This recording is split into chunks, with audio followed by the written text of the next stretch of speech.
Once we've got the pole set up, first thing I'm going to do, now that I know these cables are no longer in danger of touching the floor, is I'm just going to loosen the cable tie and then take the protective bag off and keep that to the side, because don't forget we'll need that cable tie to redo the Ethernet cables up when we take it down. So first thing I'm going to do is grab my backpack and just open that up. Okay, this backpack, this strap here, can sit on this bolt. Reason we do that, it means everything's tucked up here out of the way, so if you've only got one sight screen that gets wheeled and moved, you've not got to worry about boxes on the floor getting in the way. This is out of the way, no chance of anyone tripping over it, and will move as the sight screen is required if the bowler changes or goes around the wicket, etc. So I'm going to grab my 2-gang socket, like so, and I'm going to grab my generator.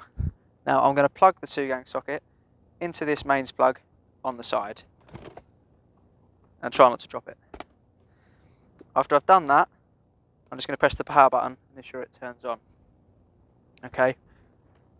I'm then going to pop that in the bag just for ease. Okay, along with the 2-gang socket.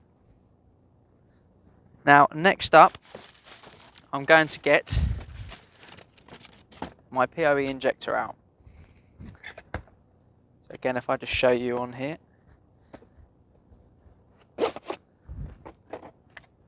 We have the injector is in here, and then you'll also need the mains plug. So take that out of there, take that off of there, and then undo as so.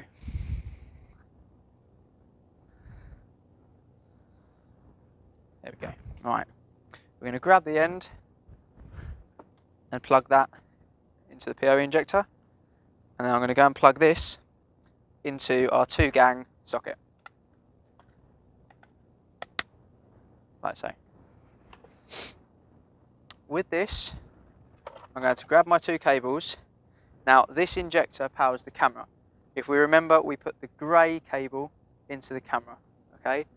So that then needs to go in to the left hand side here, and it's labelled power and data out. So quite important that power and data out goes into that one.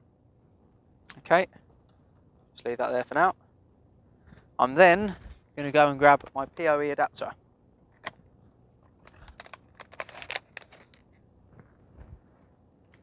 So I'm going to grab that little device, and then I'm going to grab my other plug.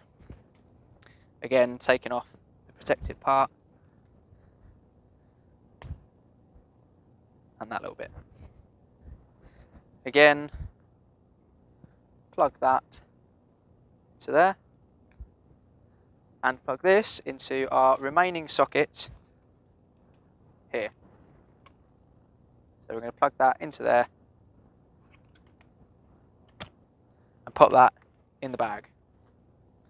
Okay, I can pop the PoE injector for the camera in there, and with our other black cable, I'm going to plug that in our PoE adapter, which has a U on it, and that will go into the left hand side slot labelled PoE. Okay, so power over Ethernet. The station device at the top needs power, therefore it must be PoE, not the LAN side. Okay, so I'm just going to do this up a bit so it doesn't start to fall out. Final piece of the jigsaw, our green 2-meter Ethernet cable. That is going to join the PoE injector and the PoE adapter, appreciate a little bit confusing, together. So important thing to remember, the PoE injector is made by the brand TP-Link, that's the one for the camera, and then the Ubiquiti PoE adapter is for the Ubiquiti NanoStation. Okay, we've obviously got 2 spare sockets in each of those. So for this one, it's going to plug into LAN. It's going to click in, and then for the TP-Link adapter, it's going to go into the data in, right hand side. Okay, we're going to pop that in there. Now, what you'll then need to do is on the generator, where you saw earlier there was a power button, you have the power button, the screen, and on the right hand side a button that says AC. Hold that for 2 seconds and that will convert it from DC current to AC current. That is what you need to power the camera, okay? And that's probably quite an easy mistake to make and think, why isn't the camera turning on? So I'm just going to reach into my bag. Again, hold down for 2 seconds. 1, 2. Then you can see, I appreciate you're not going to be able to see from here, but you can see from there, that is now converted to AC current. You'll see a power light come on the injectors. And from there, it's pretty useful, I think, if you actually start a 45-second timer. So the camera takes approximately 45 seconds to power on. Now, I think your mind does play tricks on you, so if you're worried that it might not have powered on, it might have only actually been 30 seconds. Or if you're thinking it definitely hasn't powered on, first thing I would ask you to do when troubleshooting is to set a timer, and we'll wait together just to ensure that there are no nasty surprises and you just haven't been patient enough. Once you've done that, I'm going to zip up the bag, like so. Okay, I'm also going to stick the 2 backpack straps over this bolt, just so you've therefore then got 3 bits all over there. So if for any reason that top bit snapped, it didn't all come crashing down, yank the wires and break everything. Okay, so again, please ensure you put all 3 straps over that bolt.